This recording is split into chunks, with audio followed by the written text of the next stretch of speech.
Well, good afternoon. Thank you all so much for hanging in there. I've been here all day listening to all the speakers who've been great today, and I hope that this panel will be no exception. We have 4 gentlemen with us this afternoon. Some of them, well, one of them is a current prosecutor, and 3 are former prosecutors. And so the 4 of them are going to give you their individual perspective first, and then we're going to go through a few question and answers afterwards.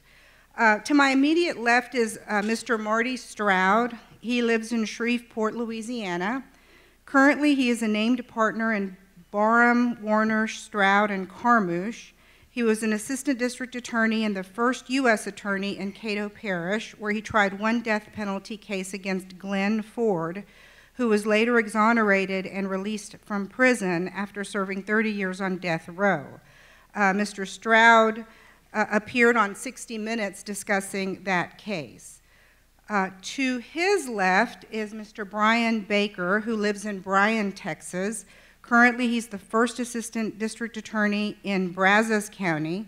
He's been a prosecutor for over 16 years. He's tried 3 death penalty trials, one of which was one of the 3 death sentences in Texas in 2015. To his left is Mr. Rob Keppel. He lives here in Austin. Currently, he is the executive director of the Texas District and County Attorneys Association for the last 26 years. He's actively engaged in the Texas legislature's development of capital murder law, including death penalty reforms and the special issues. And to my far left is Mr. Tim Cole, who lives in Fort Worth, Texas. He is currently a criminal defense attorney with a solo practice. He was the elected district attorney for 4 different terms in small counties in northeast Texas. And he has gotten some attention for writing an article in 2013 in Texas Monthly entitled, "The Texas Death Penalty Has a Face." So I'm going to go ahead and turn it over to Mr. Stroud in order to give him his view. And what I've talked to the panelists about is that they should each take 4 or 5 minutes to tell you from their own perspective why they were invited to be here today. Obviously, they each have something important to say, and so rather than me interrupt them, I'm just going to give them each 4 or 5 minutes to tell you from their perspective what they believe is important.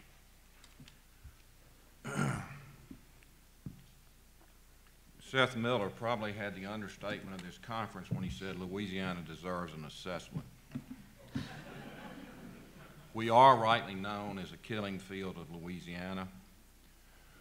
We had an African American last year have the audacity to question the fact that the Confederate battle flag was flying outside of the courthouse, surrounded by 4 Confederate generals, and that somehow he didn't feel that he could get a safe and fair trial, and our courts, as usual, made quick work of that. I think that shows you that racism is still alive and well in Louisiana.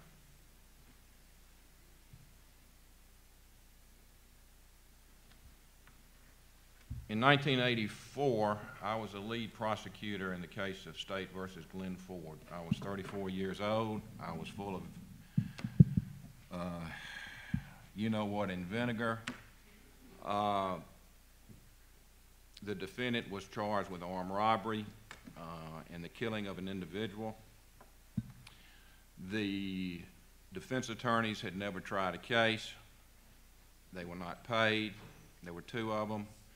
The jury was all white, and I didn't see anything wrong with the case. Mr. Ford was convicted. He was given the death penalty. During my cross-examination of him, I ridiculed him. I asked him, "Why do you want to live?" And he said, "I want to live because I want to show the jury that I was innocent." And I, for the next 5 minutes, went round and round with him about his disrespect for the jury. Well, he was right and I was wrong. At that time, I entered all my prosecutions. I started my prosecution every day the same way. I would look in the mirror and repeat the opening lines of Patton. I don't know those of you who remember that movie, but George C. Scott played Patton in 1970, and he started with the line, "No bastard ever won a war by losing his life for his country. He won the war by making the other poor dumb bastard lose his life for his country." He talked about the Army as a unit. Fight, eat, live together. He then criticized the writers for the Saturday Evening Post. He says the Saturday Evening Post, who writes all this stuff about individuality, doesn't know anything more about battle than they do about fornicating. He then ended his speech and he said, "There's one thing you can say when you leave here, and you can thank God for it. 30 years from now, when you're sitting around the fire with your grandchild on your knee, and he says, 'Grandpa, what did you do during the Great World War II?' Well, you won't have to say, 'I shoveled shit in Louisiana.'" That was the attitude of winning. That was the attitude of wearing blinders. That was the attitude that the person sitting over there was basically not a human being. That was the attitude of running over an individual in the name of justice. Winning was important at that time. It was a career move. It was a climb the ladder. We have people in Louisiana who were former prosecutors who would run bragging about how many people they'd put on death row. This attitude of winning was one that blinded me at the time to certain factors. I didn't really question the fact that this individual didn't have competent counsel. They were appointed. They qualified under Louisiana law. They've been practicing for 5 years. I didn't question the fact about an all-white jury. Now, 30 years later, I do question that. The problem that I had back then was that I was not mature enough to realize exactly what I was doing and the power I had. I basically was attempting to do away with the life of a human being at 34 years of age. Subsequently, Mr. Ford was vindicated. And 2 years ago, when evidence came forward that showed that Mr. Ford had not committed the offense. And I hope that never happens to anybody here, because it basically placed a stain on my career that I cannot undo. I made a mistake. I had written the Shreveport Times after, I'd never written a letter before. I don't like writing letters, but when Mr. Ford applied for compensation, the court denied it, and I'd had enough, and I wrote a letter to the Times and basically told them that I thought they were full of crap. I was there and I'd seen what had happened. The problem with the system as I see it, and I saw, is that nobody was willing. Somebody said earlier today, no one wants to take responsibility for our contempt directed at our humanity. Spencer Tracy said in the movie Judgment at Nuremberg, he was portraying the chief judge at the trials. He said, what we want the world to know is that we stand for truth, justice, and the dignity of every human being. In my capacity as a chief prosecutor in Caddo Parish in 1984, I violated that third principle. We can debate all day long about what I knew, what I should have known. The responsibility was mine, and I accept responsibility for that. What I've learned and try to tell people now is that it is a huge responsibility when you're dealing in a death case and you're the prosecutor. You are actually dealing with life and death. And at 33 years old, as I look back, that was my big mistake. We even went out after the verdict and this is probably the worst thing that we did, and we actually celebrated a death verdict, and that's sick. That's not justice. I don't know what you call it, but it certainly isn't justice. So my story is that I participated in a trial in which a person was wrongfully convicted. He ended up being right. I was wrong. He lived. This story doesn't have a good ending because, unfortunately, he developed lung cancer and he died within 6 months of being released. I got to meet Mr. Ford and talk to him, and Mr. Ford is quite a person. He lived in a box for 30 years and never gave up hope.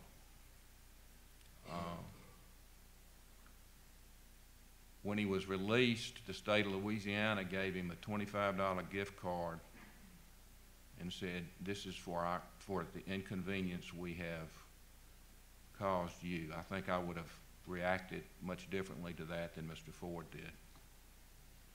But I think when we talk about the death penalty, it is definitely a life and death situation, and I don't believe that we can create a system that guarantees that we don't make a mistake because of our very humanity. And for that reason, I hope this country in the near future does away with the death penalty.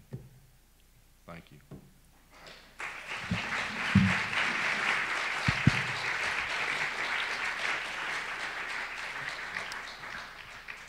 Thank you, Marty. That's an important story that we got to hear from you. I'm glad you shared it. Let me turn now to Tim Cole to my far left, if you want to tell us why you think you were invited to be here today. Thank you, Judge. My story is a little bit of a story about change, too, a change in attitude, change in beliefs, but it has a little bit of a different twist than Marty's did.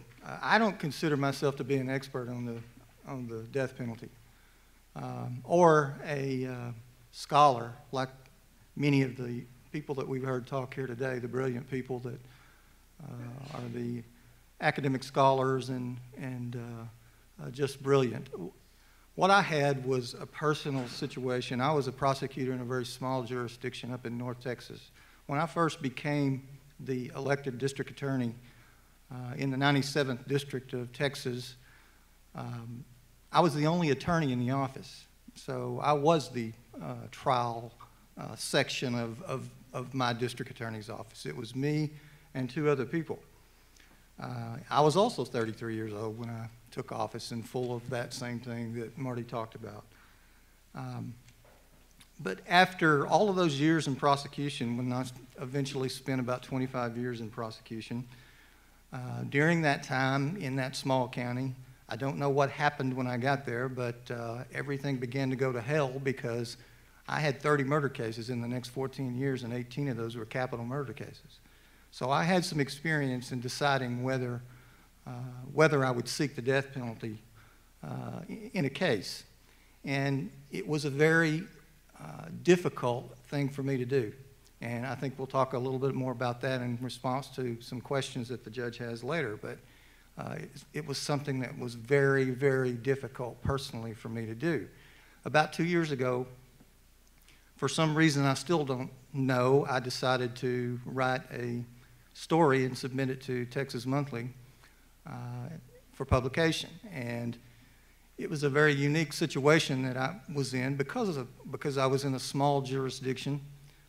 When I took office at 33 years of age, there was a death penalty case pending against a guy named Clifford Bogus, who I'd gone to high school with, actually grown up with him. He worked for my father in a very small newspaper operation that we had in that small town where I and Clifford Bogus both grew up. I didn't try the case. I wasn't the one that sent him to death row for the 2 murders that he committed, but I was involved in the post-conviction proceedings, and when it came time to set the execution date, and Clifford Bogus knew that his execution was imminent, because he knew me, he sent me a letter from death row. And it was purely just a letter. It was a personal letter to me. And what it said was, you know, pretty much, I know that this is the end and that I'm going to be executed. I want to ask a personal favor of you, because he knew me. He wanted me to set his execution date on his birthday. And so my first reaction to that, as the piss and vinegar brand new 33-year-old DA, was, screw you. You didn't give your victims the choice as to when they would die. That was my initial reaction. But as I continued to think about it, you know, I finally decided, and I finally asked myself the question, I suppose, why not? Really, what difference does it make? What difference does it make he's going to die? What difference does it make if he dies on the day that he decided to die? And so I asked the judge in the motion, setting that execution date, to set the date on the date that he requested, and he was executed on his 33rd birthday. It was affected me deeply, but I guess because of my personal relationship that I'd had with him. And in fact, several years before that, I had gone by death row when I worked for the governor here in Austin before I went back and ran for district attorney, and had actually gone by death row and visited with him for a few minutes just because I knew him, and the warden gave me the opportunity to do that. So I went by and talked to him for a little bit. And I guess that's probably part of the reason he sent me this letter, because he knew that I had a little bit of control over setting this date, and he knew me. And so on the date that was set, I went to my office and sat alone about 6 o'clock and just sat and waited.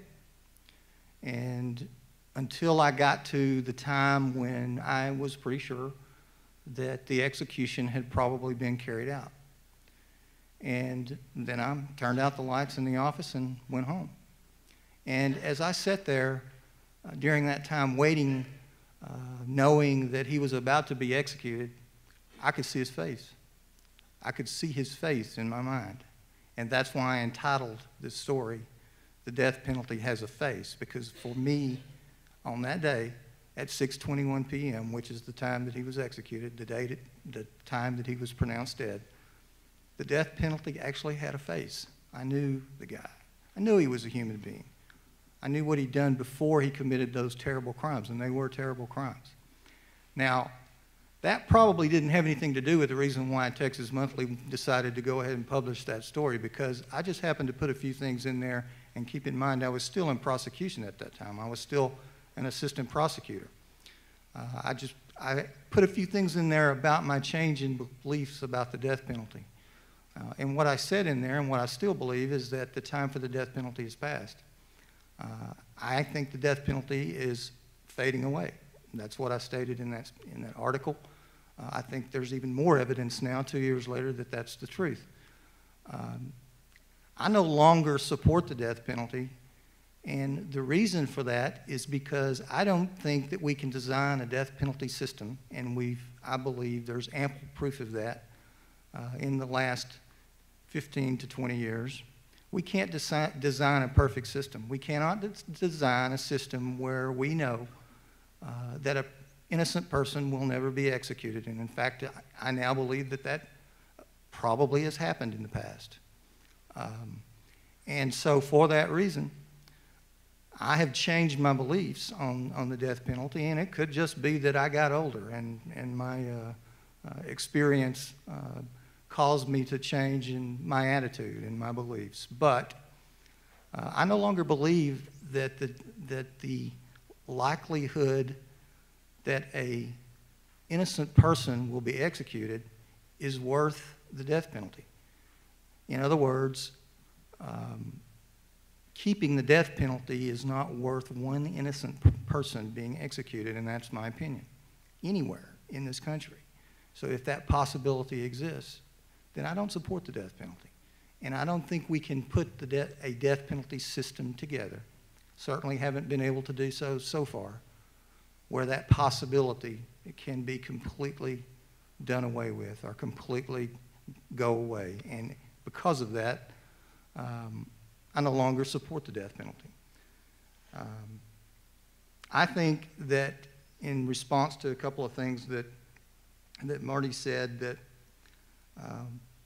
a lot of times in death penalty cases and in any cases with prosecutors, and I'll put myself in this category because often it becomes about the fight more than it does about what is supposed to be the prosecutor's highest priority or his highest calling, and that's to do justice.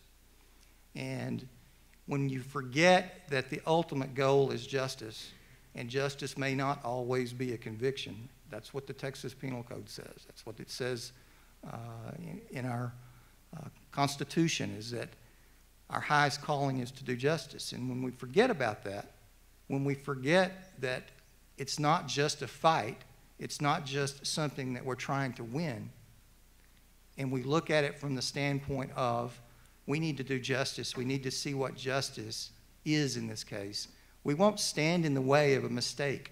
We won't spend 5 years preventing someone from getting DNA testing in a case where we're pretty damn sure that he's innocent. And I'll tell you that the Michael Morton case had a bigger impact on my beliefs and my change in attitude, even though it wasn't a death penalty case. We have a duty, and see, I still consider myself a prosecutor. I'm a defense attorney. I say we. I'm a career prosecutor. I mean, that's the way that I describe myself when people ask me to what I do. I was in prosecution so long, I still consider myself to be part of that group. But we have a duty, and it's related to what I just said. We have a duty to do justice, no matter what that might be. And as a defense attorney, which I am now, I don't have that same duty. I don't have that same duty at all. My only duty as a defense attorney is to do what the best that I can for this guy sitting next to me. And if what that means is defeating justice, then that's what I'm supposed to do. But the prosecutor cannot look at it that way. Prosecutor has a higher calling. Prosecutor has to look at this as my duty is to do justice, no matter where that may lead and no matter what that may create, and fix a mistake. You've got to be willing, if you make a mistake, to fix that mistake. And that's another reason that I don't support the death penalty, because if we're going to make a mistake, and that mistake goes all the way to the end of the process, it can't be fixed. We can't bring that innocent person back to life. And so that's why I say in the speeches that I give that death is different. Death is different. It's different than any other kind of punishment, because if we make a mistake that goes all the way to the end of the process, we can't correct it. We can't fix it. And I now believe, after all of my experience, that that has happened. And so that's kind of my personal story and where I am today.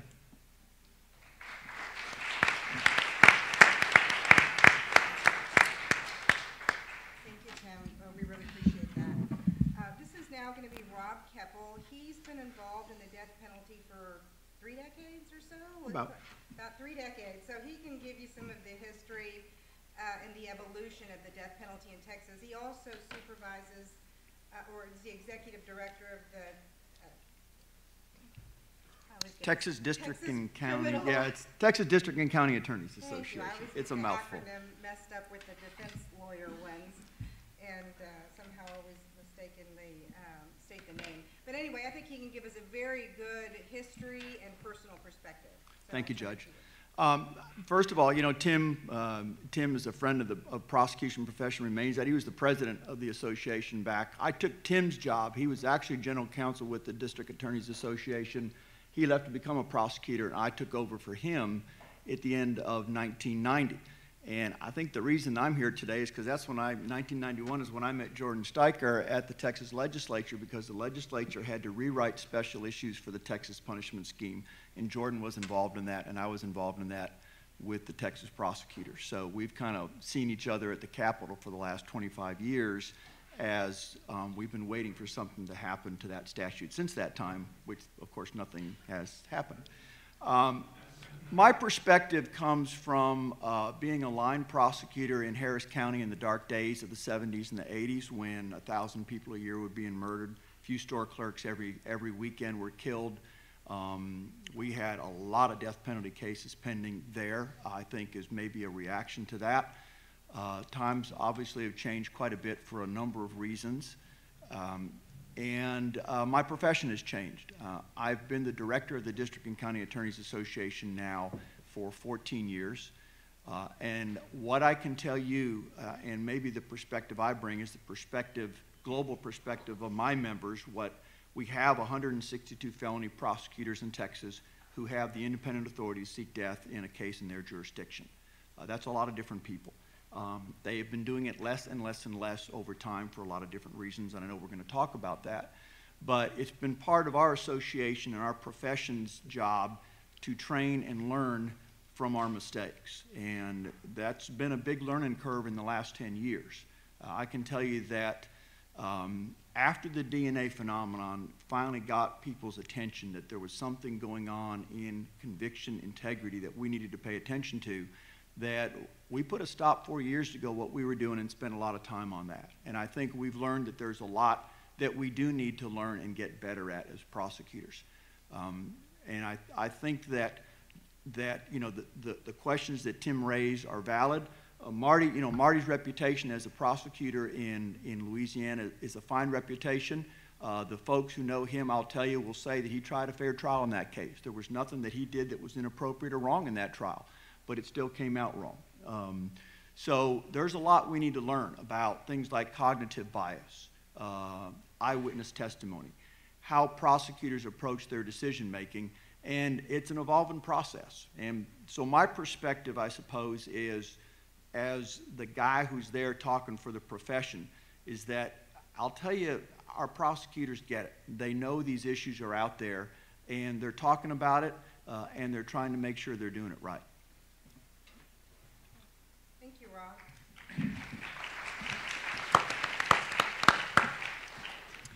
And our last introductory speaker is Brian Baker, who is currently a prosecutor. He's our only current prosecutor who is on the panel, who's actually working for a district attorney's office, and he's the one who just tried and got a death penalty last year. So he's got the most current information from the prosecutor's perspective. So I'll turn it over to you. Thank you, Judge. I think I'll start maybe with a slightly different story. My story starts with a father who's a prosecutor, and my first exposure to criminal law was sitting and watching my dad try a case and watching that victim's family. I wanted to be a prosecutor. But one thing that never was part of my makeup or DNA was this idea of piss and vinegar.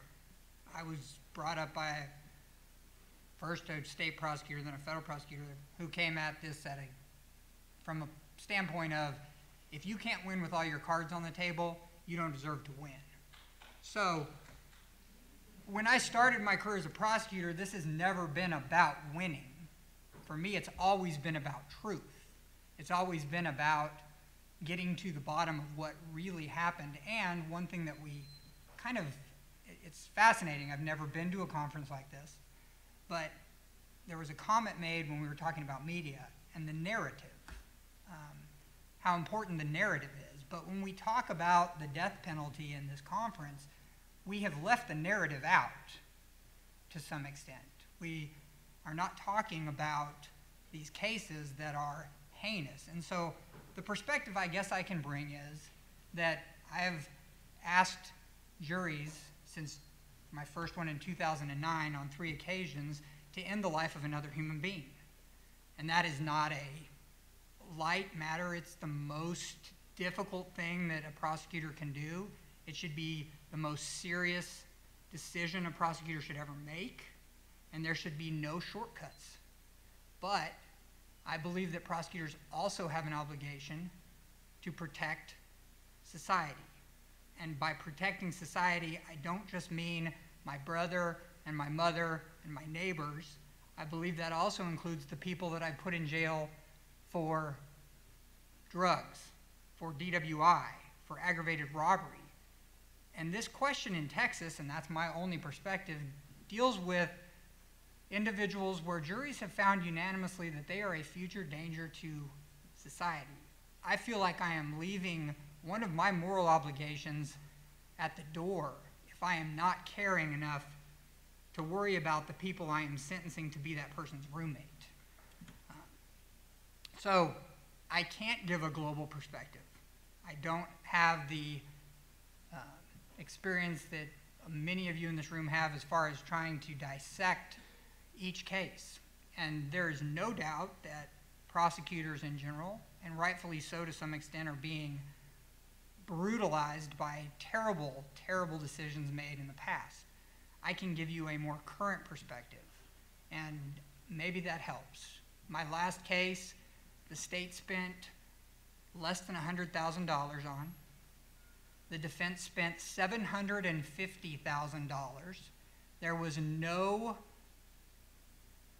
stopping of how much money would be given, and in reality, the judge let anything that they wanted in. So maybe that is where we need to go, but those financial considerations, I think, are something we're going to spend more time on.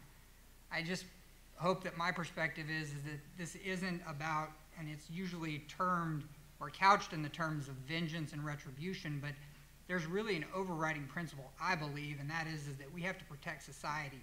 And when we actually look at the narratives, and when you deal with people who are not only violent on that day or being spontaneously violent, but are truly dangerous human beings that will harm others, and I don't limit this, I don't believe the law limits it to us as a professional prosecutor, but if you are a future danger to kill or harm someone in the future, I think at some point we have to take responsibility as prosecutors for making a decision on where we're going to put that person, because the idea that they're going to be in a segregated cell is just not reality. Judge, may I say one more Please. thing?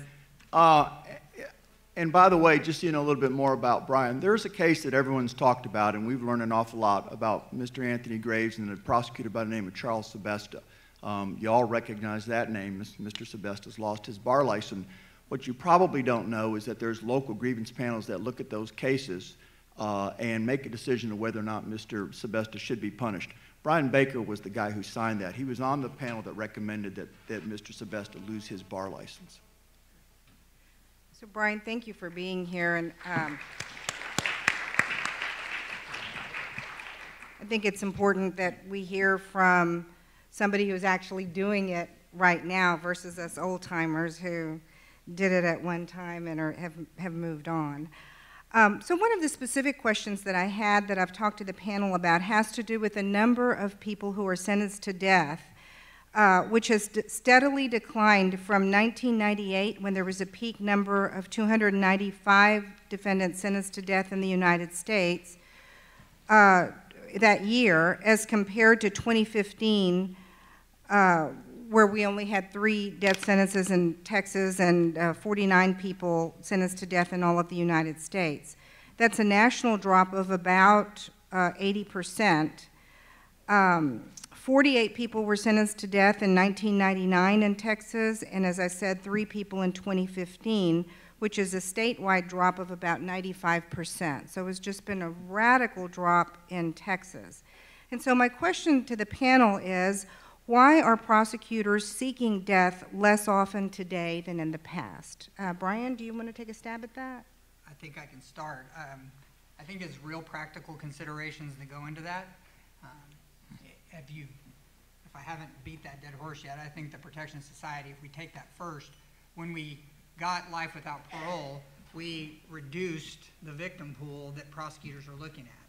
We reduced the number of people that prosecutors have to worry about projecting out the possibility that there's going to be harm to those.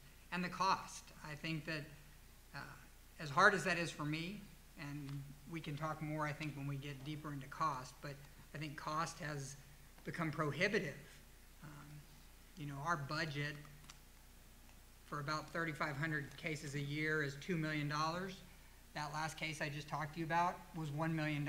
So as a practical consideration, we have to make in Brazos County a decision are we going to, in each case, devote half of our budget, or the equivalent of half of our budget, to one person, or 1,750 people? The unpopular comment I'm going to make here is I think that that is kind of indefensible when I have to make a decision about placing other people in harm's way or looking at a broader population and trying to protect that population. But that has reduced. So I think life without parole has done it. I think the cost, that argument is actually winning right now. I think that the narrative was losing. We were trying to win this, or people that wanted to abolish the death penalty were losing the narrative argument, but the cost argument in this current time is actually grabbed hold, and it's creating a situation where those decisions are having to be made. Can I weigh in here too also, Judge? I think people need to remember too that in the 80s, the only alternative to a death sentence was a life sentence for murder, and you were eligible for parole after 15 years. And it was very common that you got it because the penitentiary was so understaffed, and that led to that McDuff case. If everyone remembers Kenneth McDuff, he gets out after having not been executed and paroled after 15 years, and he killed at least 7 more people as a result of having been paroled.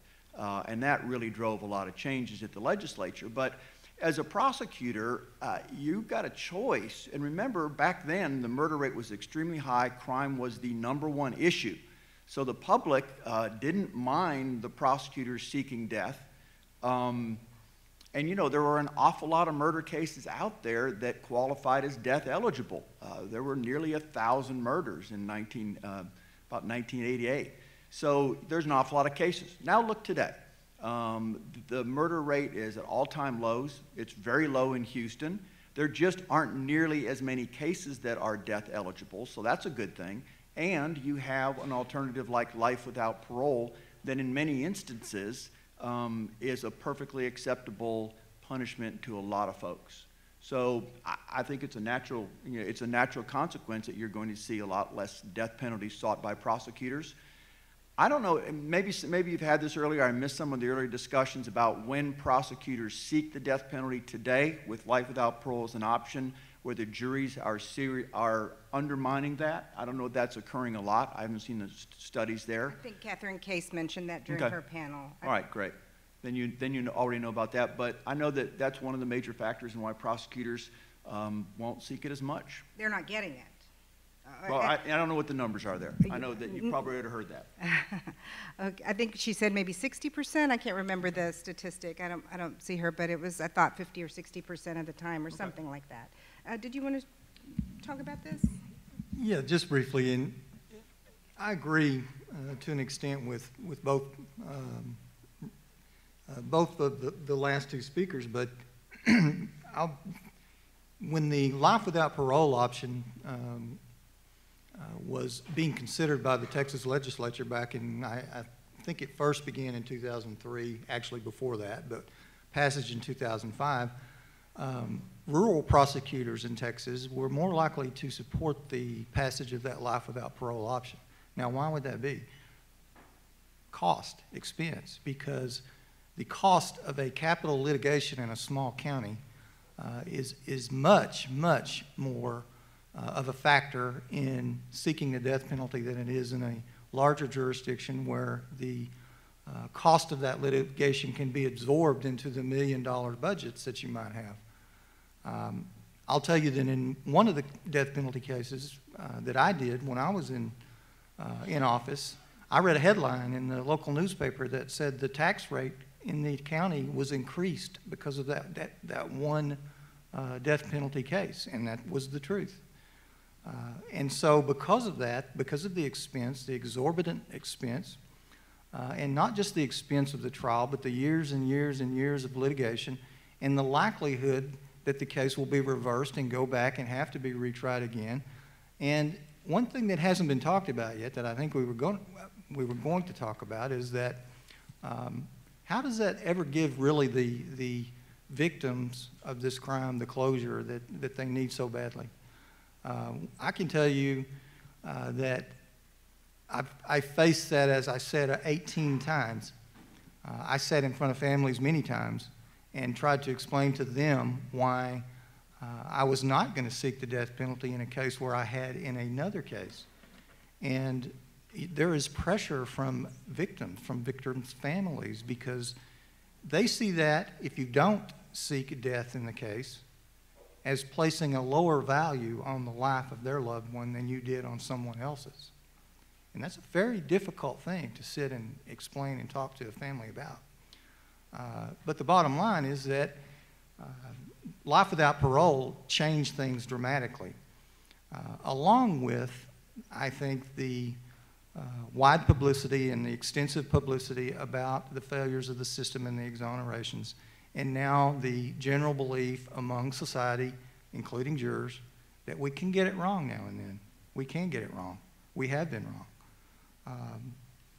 And so because of those things, I think prosecutors are deciding less and less as one of the factors not to seek death. And I'll tell you another factor that I think figures into it, and that's this.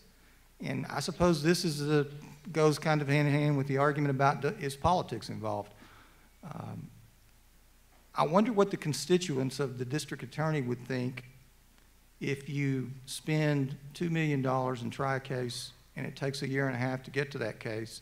The defendant would have taken a life without parole plea the first week, and the jury returns a life without parole sentence. Now, you think that that's not going to have an impact? And that's not something that will make a prosecutor stop and think more seriously about whether I should seek the death penalty in a case that perhaps might not be as appropriate a case. So I think that's part of what's entering into it, is because juries are less likely, as has been mentioned, to assess death, and that's being considered by the DAs as the equation at the beginning of the decision-making process. Marty, do you have anything to add?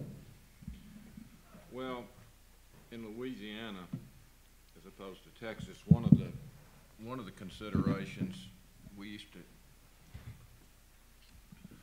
to consider was that, and Louisiana's different in a lot of respects, and the jury verdict, if you try somebody for second-degree murder as opposed to first, and both first and second carry life, then you only need 10 out of 12 votes as opposed to a unanimous verdict. So there's a feeling that it's not quite as difficult to get 10 out of 12 as opposed to 12 out of 12. And I also believe that the number 156 resonates with a lot of people in this country. I've seen it on cars, I've seen it on bumper stickers, and I had to ask what that meant, and that was the number of exonerations that have occurred since Furman, or since the death penalty was reinstituted. And I just think that if death penalty cases are supposed to be top of the line, and where you have the Cadillac defenses and you still have 156 people walking off a death row, how many other innocent people are in jail? And I think prosecutors look at that now, and they don't want to be responsible for number 157. The only thing I was going to add is that I tried 3 death penalty cases when I was at the Harris County DA's office in the early to mid 90s. And one of the things that's a subtle fact that I think needs to be pointed out is we talk about the money, and you start thinking, well, how come it costs less money to try more people in the 90s, and it costs more money now to try fewer people in 2016? And the subtlety there is that back then in the 90s, people were not really, defense lawyers were not really litigating the cases. If they had an investigator, he didn't do a whole lot. It was pre-DNA or early DNA, so there wasn't that expense or that type of scientific examination. There were not really any experts that were used that I can recall that were testifying back in the early 90s. And so death penalty trials really were just a solo lawyer who oftentimes presented very little defense in guilt and almost no mitigation or punishment case, they'd call the mother, or they'd call, you know, the neighbor, but there really wasn't much of a defense, and that's the way the case was tried. Now fast forward to 2016, you have mitigation specialists, you have DNA evidence, scientific tests that are done, investigators that look into guilt, investigators that look into the background. They fly to other countries where the defendant may have been raised as a child. They do an intellectual disability examination. They examine for any other kind of physical, mental damage. And so you're talking, as he said, $800,000 or whatever it is in Brazos County, and I guess that's just the trial. We still haven't talked direct appeal. We haven't looked at the initial habeas examination.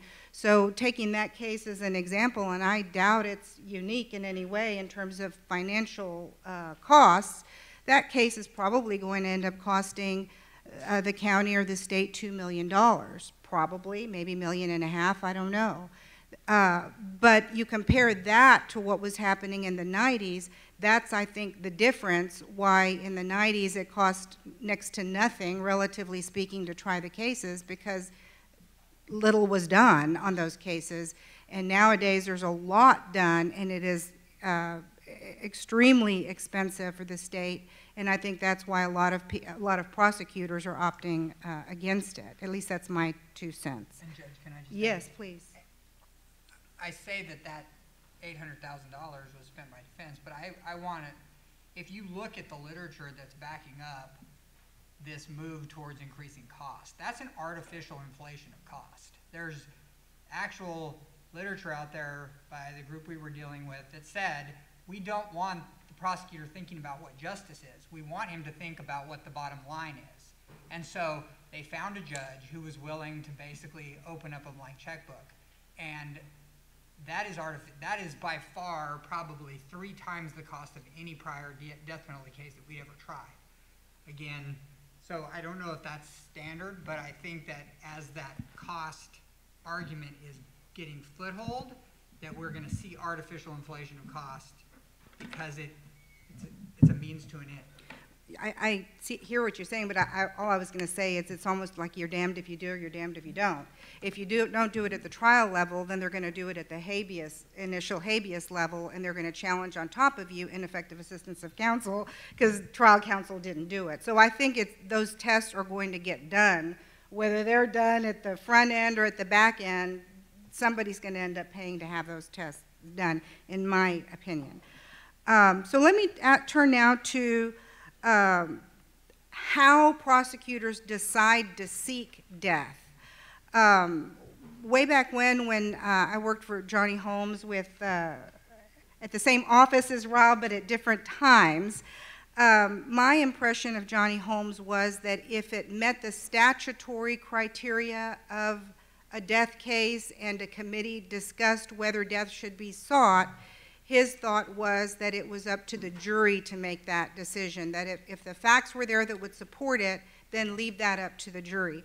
Obviously, that's not happening so much because there's a lot of capital murders out there, but most of those are getting sentenced to life without parole. So there's a philosophical difference, I think, that has happened. But Brian, I know you don't want to talk about your specific case, but maybe you can tell us in general, how does a prosecutor's office decide whether to just go forward with life without parole or whether to seek death? Again, I'm going to put this caveat out there, but from my experience with my county, Bill Turner was our prior district attorney, and now Jarvis Parsons is. That process is an extremely detailed and slow process to make that decision. We haven't seen a change since life without parole in our juries finding death, but I believe that's a function of our process of deciding when we're going to seek death, because Brazos County is never going to seek death on a circumstantial case.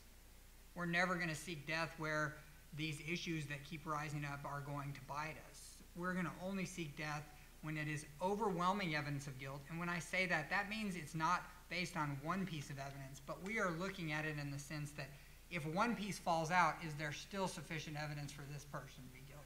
And that usually means DNA and a confession and a witness. I mean, that is 3 and 4 levels. So as soon as we get to overwhelming evidence of guilt, then we change that and we start looking at, do we have beyond a reasonable doubt for a jury to unanimously find that this person is a future danger? Those are both of those factors have to be present before we're going to make that decision to go forward on death. And by and large, I believe that is where prosecution is at this point. I do not see, and I, again, have not scoured beyond Texas and to some extent beyond a group that I am very close to that does this kind of stuff, does these cases. But that is kind of the framework that we're working within now, which is overwhelming evidence of guilt, which hopefully, and there's no doubt, we'd all stay up and never sleep if you have a case where you were questioning whether a person was guilty. But that overwhelming evidence of guilt and that second factor, and then on top of that, after you get those 2 questions answered, we're asking what is the mitigation and is it sufficient? So we are doing the process in Brazos County all the way through, and it's not just do we have beyond a reasonable doubt. It is no doubt that this person is guilty of this offense. They are a future danger. We believe we can prove that to a jury beyond a reasonable doubt, and we do not believe that there is sufficient mitigation that would warrant life rather than death. If we can get past all of that, then that's a decision, that's when Jarvis would make the decision that we're going to seek death. But that is limited to my experience in terms of how we've gotten there. I think that calculation, like Rob said, is totally different in 1980 when you're worried about somebody that's going to be on your corner 15 years from there with parole. And so, but I can't speak to that. I never lived in that environment.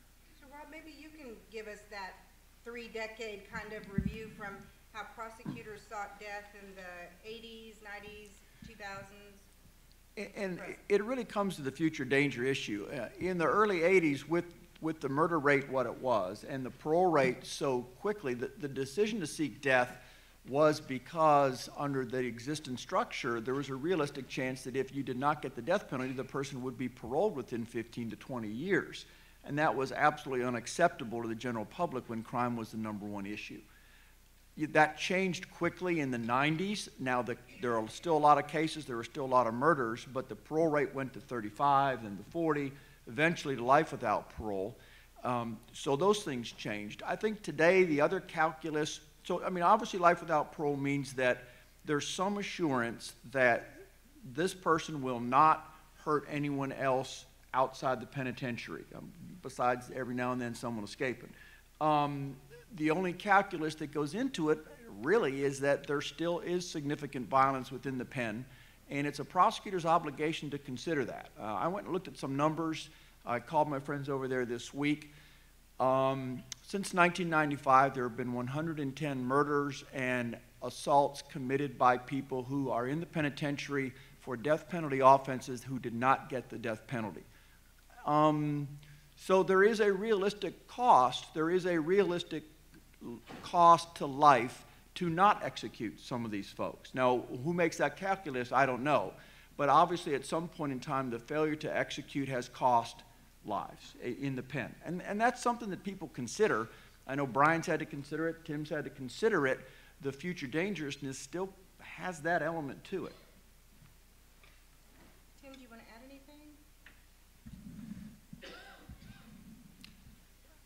Well, just briefly, obviously I haven't made that decision in the past few years. The last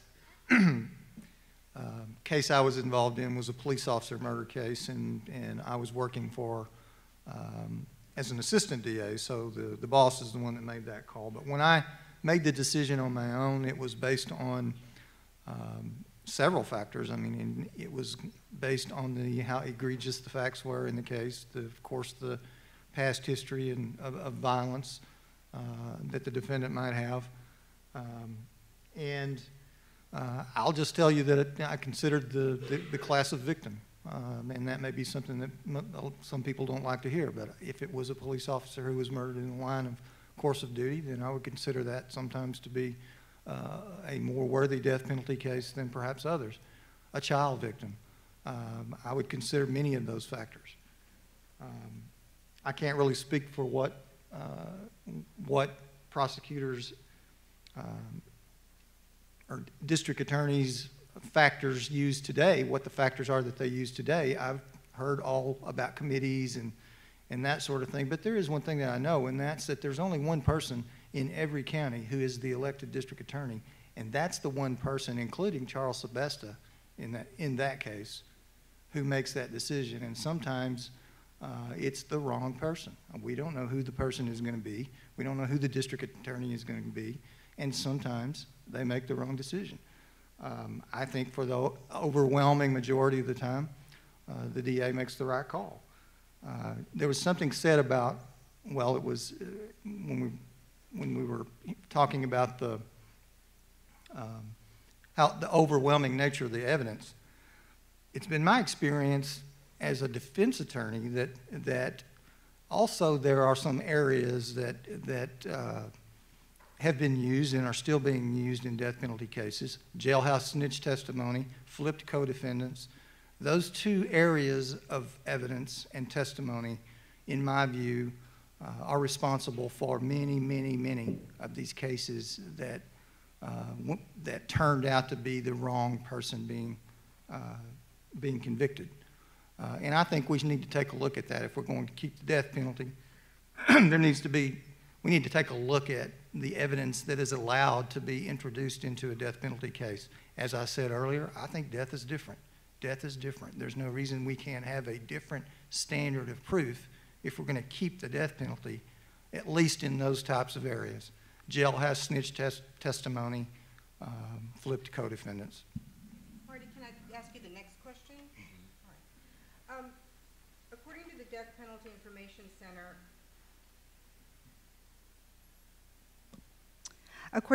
Penalty Information Center, as of January 1st, 2016, Texas had executed 535 people as compared to Oklahoma, Virginia, and Florida, each of which had approximately 100 executions.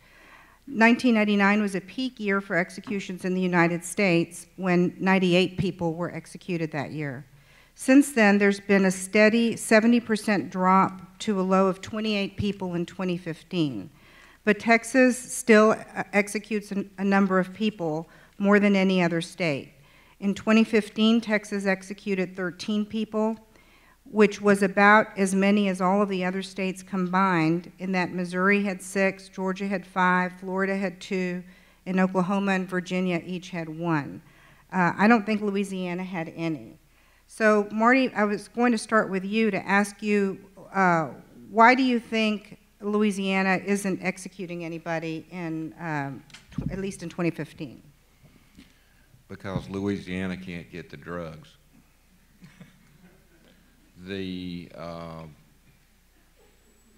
And they're busy fighting over, there's this big issue about, I'm involved in one case where we would like to know what the drugs are, but for some reason Louisiana doesn't want to tell us what the drugs are. So we've been back and forth to the Fifth Circuit. I don't know, I think that's the main reason. And now there's this big discussion about going from 3 cocktails to 2. And if I remember my facts correctly, there was a botched execution either in Oklahoma or Georgia, or maybe both, with the two cocktails. And that issue has come up, and I think that's where we are in Louisiana, dealing with that issue. And apparently, either Texas has the drugs or they're a step ahead of Louisiana, but Louisiana is having a tough time getting a supply of the drugs, and that's still all tied up in litigation, number one. Number two is there are just a lot of people with appeals pending, and there's not enough. There's people doing good work in Louisiana, but there's not enough counsel really to go around, and so there's a backlog too. And number 3, and I have to, it's the Louisiana, I don't know a better word than laissez-faire attitude somewhat. Nobody's seems to be in a big hurry to have anyone executed. I mean, Louisiana's still firmly in the pro-death penalty camp, but I think they're stuck right now with this drug business, and nothing's really getting moved.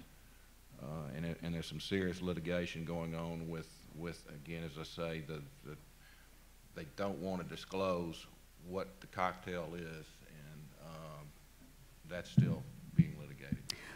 So in Texas, the execution method is a single drug cocktail, and it's the same, I'm sorry, I said cocktail, a single drug, and it's the same drug that's been used for years. Texas has the drug, and for some reason, I don't know why Texas has the drug and other states don't have the drug, but Texas does have the drug, and I've been told enough for a while. I don't really know the details. Another interesting thing that maybe Rob can speak to is what the legislature did this past session when it passed a law allowing or disallowing the information about the drug supplier to be released to the public or to anybody under the Information Act. Do you want to speak to that? Well, I mean, you're exactly right, and there's not much more to say about it, except that I think what makes Texas a little unique is that our leadership, and Jordan, you know this from when we worked there, I mean, the leadership in Texas has committed to not only having the death penalty on paper, but actually carrying it out. And that's the difference between Texas and most other states. They've put the machinery in place. The Attorney General's office has the people in place at the federal level. The writ statutes were reformed to try to speed the process up. So I suppose the difference between Texas and most other states is Texas has made the commitment that if we are going to have the death penalty, we are going to enforce it, come what may.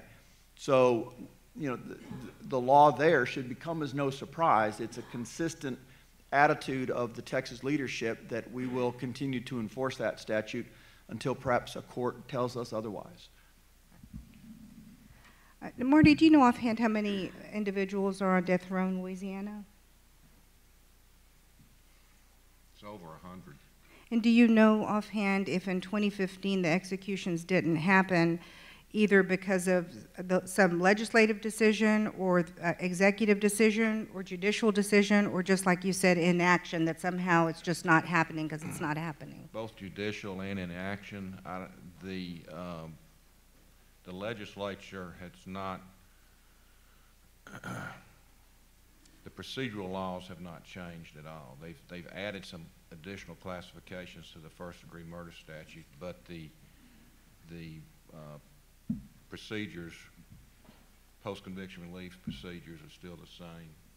And the two that came close, I think that both the courts stopped because, again, there's still a lot of issues about the use of the drugs. So you think it's primarily just the inability to get the drug more than anything else? I mean, they're supposedly, it's in the, they've been requests for it, and the executions all take place in Angola, and they simply just don't have the drugs. They had some, and the problem was they went out of date, and the other problem they're having in Louisiana is having, initially, doctors were supposed to do the execution, and now the doctors are balking, saying that it's against their code to kill somebody, so now they're looking, who are they going to get to actually do the injections? All right. Well, if it's all right, unless you all have something you strongly want to add to this, I was going to move to the next question. According to the Death Penalty Information Center, as of January 1st, 2016, there was a total of 2,943 people housed in death rows throughout the United States. California has the most people on death row at 743 people. Florida has 296. Texas has 263. This is as of January 1st, 2016. Obviously, the numbers may change a bit. There are about 42 defendants in Texas on death row, or 15% of the total population, or roughly 1 in 7, that have been there for offenses that occurred 25 years ago. The average length of time on death row in Texas is 11 years. This is actually one of the issues that is one that I struggle with personally, because as I said, in my experience in the 90s, the defense lawyers didn't really try these cases the way that we see lawyers trying them today. So you have people who are on death row for offenses that occurred 25 years ago, but that were litigated under a standard for criminal defense that is incomparable, I think, to the standard of today. And so I think this is something that causes me some personal difficulty. So knowing this as prosecutors, that you may have somebody on death row for offenses that occurred 25 years ago, what do you think your role is as a prosecutor to resolve those cases, or to see that they're resolved through some means other than death? In other words, do you think that there should be a role for a prosecutor, let's say in Harris County, to review that case from 25 years ago and to say, well, under today's standard, with life without parole, I don't think he would have gotten the death penalty, or I don't think that the state would seek death today, and therefore we should either reform the sentence to life without parole or life stacked on life, or some other offense, so that he never gets out of prison. Do you think that prosecutors should be proactive in trying to resolve these old cases? Brian, I don't think you had a chance on the last question. I don't know if you want to take a stab at this one. I guess my biggest heartburn on that question is, number one, we don't have anybody sitting on there for 25 years, so I haven't grappled with it personally.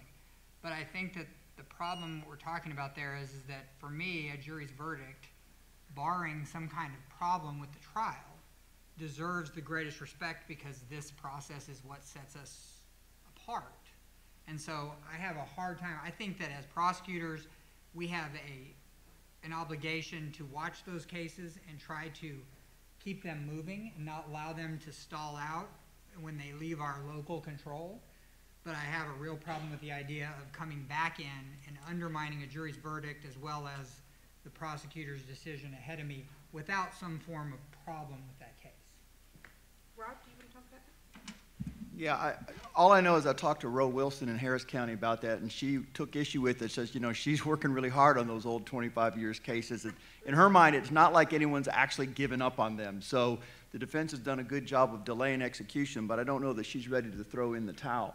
The thing you mentioned, though, that I want to ask is, you said, what about reforming some of those to life without parole? And I think that discussion has come up before, and there's some problems with taking a case where someone was not eligible for life without parole, convicted in the early 90s, and giving them the governor an opportunity. In fact, there were some discussions about, can we let the governor commute somebody to life without parole? And I think there's some, I'm not a constitutional scholar, but I think there's some real issues with allowing somebody to get a punishment that actually never existed when they were convicted. You know what I'm saying? Yes, and our court just issued an opinion on that, and I think I dissented on it. I think it would have to be a legislative decision, and it would have to be by consent of the defendant, because he would have to agree to waive that constitutional right.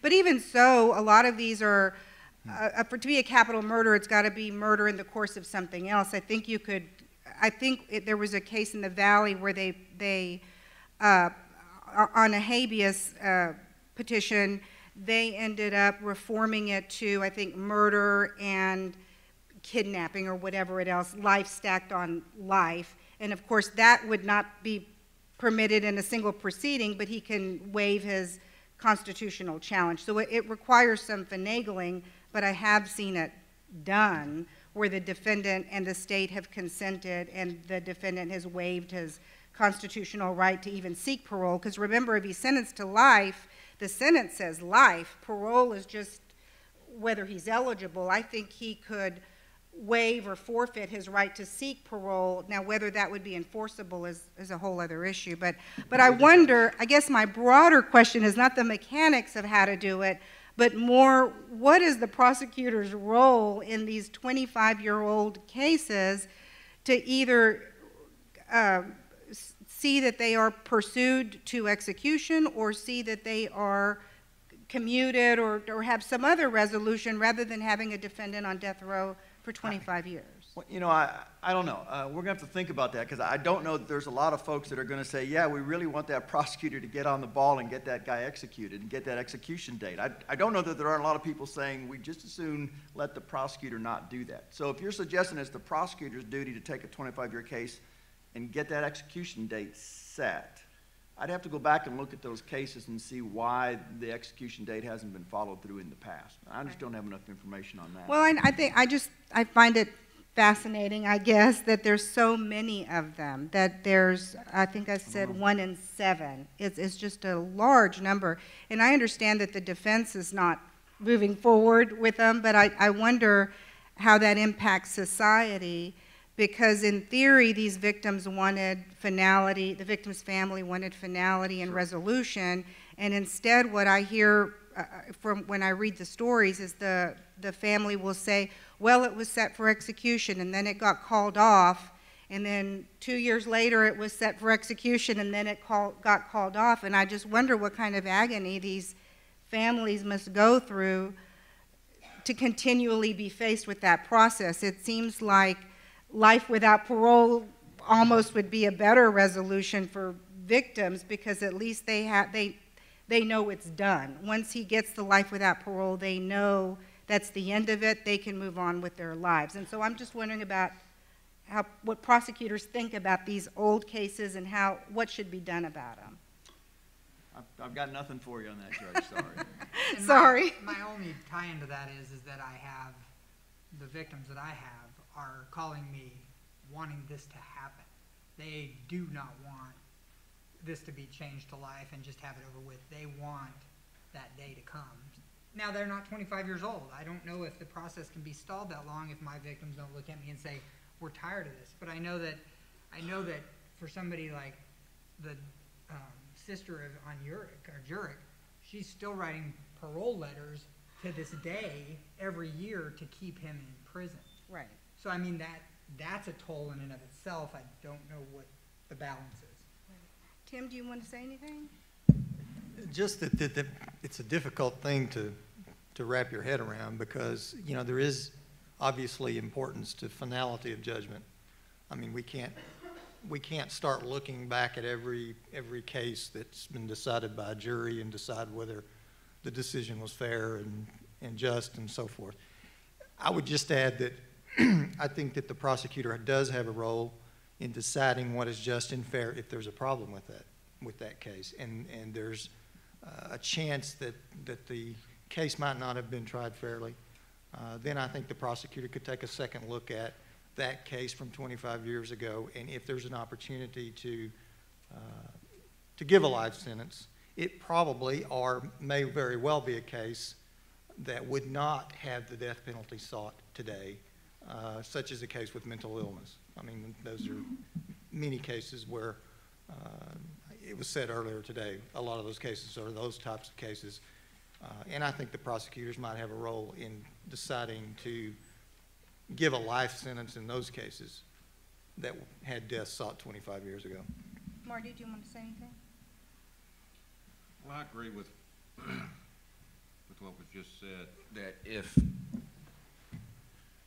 the problem develops or whatever, and there's I know in Louisiana, discussion between the parties, and there have been cases where the parties have agreed because of some problem that's arisen, rather than continue with the appeal, to let the individual plead to come back in and plead to life without benefit of parole, probation, or suspension of sentence.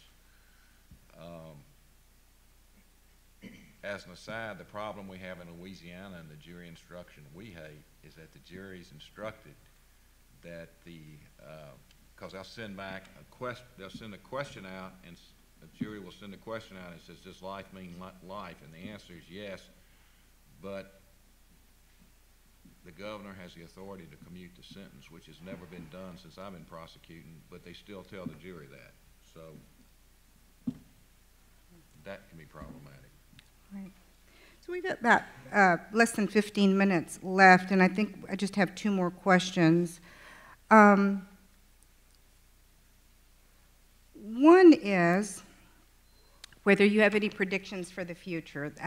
Almost all of today, folks have been talking or speculating about whether the Supreme Court will step in and disallow the death penalty either globally on a facial challenge, facial constitutionality challenge, or limit it with as-applied challenges as to particular statutes. And some people talked about Texas and the future dangerousness questions and other things like that.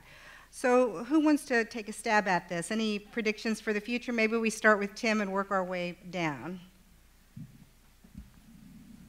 I'll go ahead and make the prediction because I've already done it in print a couple of times that I believe the Supreme Court will declare the death penalty unconstitutional under the 8th Amendment. And I don't think it's going to be that much longer before that happens. One thing I won't sit here and hold my breath on is that the Texas legislature will abolish the death penalty in Texas. I don't have any predictions. There's a lot smarter people in the room than me on this. If I'm looking at it, my prediction is that if we look at Adkins and we look at Roper and we look and see that the courts are really, and I think oftentimes we talk about it as cruel for MR, what's now ID, and then for youth because of we're looking at issues. It's becoming more and more unusual that as the numbers are showing. I think if it is overturned by the Supreme Court, it's going to be on the ground that it becomes so unusual that they do basically the same analysis they did in Adkins. When that happens, if it happens, I think is dependent upon what happens. We talked about that. Who ends up on the Supreme Court, I think. And even maybe more importantly is what happens in the world. Because I think if you really look at this, the death penalty oftentimes finds its greatest support in times when we are afraid. So if we get to a point where we continue to be afraid as a nation, I think that is less likely to happen.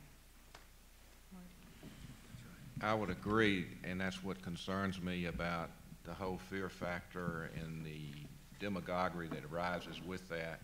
And the easy solution is to continue with harsh punishment of those who violate the law. But that is a factor to be dealt with. I would hope, my hope is that the death penalty is abolished. It's not going to happen in my lifetime. And the only way it's going to be abolished in Louisiana is for the Supreme Court to do it. And I think the Supreme Court will go off on, I think, if the exonerations continue to mount, I think that's going to be the issue the Supreme Court takes a hard look at. Like Texas, Louisiana is going to be taking, the legislature will not abolish the death penalty. If they do that, expect hell to freeze over the next day. You know, you just mentioned something that made me, you mentioned something about the lack of confidence that we have in the guilt of the defendant, and it makes me wonder if they would allow the death penalty, but maybe upon proof beyond all doubt or something like that. Maybe they would deal with it by changing the burden of proof in a death penalty case to be higher than beyond a reasonable doubt. That was just something that I thought of when you mentioned that comment. Before we get to the concluding thoughts, I want to know whether the seeking, obtaining, or carrying out of the death penalty has personally impacted you or your family in any way, and whether you have any religious, personal, or political pressure either to seek or not seek the death penalty. So Tim, do you want to talk about that from your personal perspective? Yeah, it did impact me. It was personally impossible for me to do what I think some prosecutors are able to do, and that's to look at the person sitting there at the table as not human. I could never do that. I could, for whatever reason, no matter what the person had done or how heinous their crimes might be or how impossible their rehabilitation might be or how dangerous they might be, they still are a breathing, living human being. And I could never dehumanize them to that point. So it did affect me. And also the decision, the power of the decision affected me greatly, because I've heard prosecutors say in the past, I think Mr. Holmes might have been one of the prosecutors who used to say this quite a bit, and that's that, well, let the jury decide. It's not me deciding death, it's the jury. But I will put that in the reverse and say that I can give life. I can give life as one person. I'm the gatekeeper. So I can give this person life. And so that was a very hard decision for me to make. And part of that had to do with, again, having this personal relationship with someone who I actually was involved in setting the execution date for. So